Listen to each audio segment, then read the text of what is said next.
ஒரு பிளாக் எப்படி உங்க வெப்சைட்டோட டிராஃபிக்கை வந்து இன்க்ரீஸ் பண்ணும்? இந்த வெப்சைட் ஓனர்ஸ் அதிகமாக ஃபேஸ் பண்ற ப்ராப்ளமே வெப்சைட்டுக்கு டிராஃபிக் வரதில்லை, சேல்ஸ் இன்க்ரீஸ் ஆகிறதில்ல அப்படிங்கிறது தான். இந்த ப்ராப்ளம்ஸை நீங்க ஒரு பிளாக் ரைட் பண்றது மூலியமா சரி பண்ண முடியும் அப்படிங்கிறது உங்களால் நம்ப முடியும். எஸ், சரி பண்ண முடியும். இது ஒரு ஆப்வியஸ் டெக்னிக். சில e-commerce business Google ads run பண்ணி அவங்களோட ப்ராடக்டை வந்து டாப்ல ரேங்க் பண்ணி அது மூலியமா சேல்ஸை வந்து இன்க்ரீஸ் பண்ணிட்டு இருக்காங்க.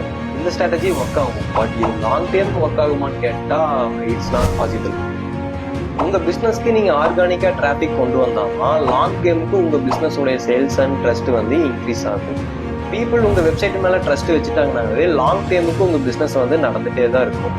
அந்த ட்ரஸ்ட்டை நீங்க பிளாக் ரைட் பண்றது மூலியமா கொண்டு வர முடியும். ஃபார் எக்ஸாம்பிள், நீங்க ஒரு ஸ்கின் கேர் ப்ராடக்ட் வந்து நீங்க சேல் பண்றீங்கன்னா அப்போ ஸ்கின்னை எப்படி கேர் பண்றது, ஆர்கானிக்கா ஃபேஸ் எப்படி க்ளோ பண்றது, ஸ்கின் கேரிங்க்கு என்னென்ன ப்ராடக்ட்ஸ் வந்து யூஸ் பண்ணலாம் அப்படிங்கிற டிப்ஸை வந்து நீங்க ஒரு பிளாக் மூலியமா நீங்க ரைட் பண்ணும்போது அந்த பிளாகை படிக்கிற ஆடியன்ஸுக்கு ஒரு ட்ரஸ்ட் வந்து கிரியேட் ஆகும். இப்போ உங்க ப்ராடக்டோடைய லிங்கை வந்து நீங்க அங்கே மென்ஷன் பண்ணும்போது அதை படிக்கிற யூசர் உங்க ப்ராடக்டோடைய லிங்கை வந்து கிளிக் பண்ணுவாங்க. அப்போ உங்க வெப்சைட்டுக்கு வந்து ரீடைரக்ட் ஆவாங்க. அங்க உங்க ப்ராடக்ட் அண்ட் ப்ராடக்ட் டிஸ்கிரிப்ஷன்ஸை வந்து ரீட் பண்ணிட்டு உங்க ப்ராடக்டை வந்து பர்ச்சேஸ் பண்ண நிறைய சான்சஸ் வந்து இருக்கு.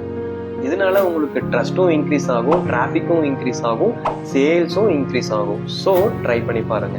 என்னோட பேஜ்ல SEO ரிலேட்டடான கண்டென்ட் வந்து அப்லோட் பண்ணிட்டு இருக்கேன். உங்களுக்கு யூஸ்ஃபுல்லா இருந்துச்சுன்னா என்னை ஃபாலோ பண்ணிக்கோங்க. உங்க பிசினஸை நாம சேர்ந்து க்ரோ பண்ணலாம்.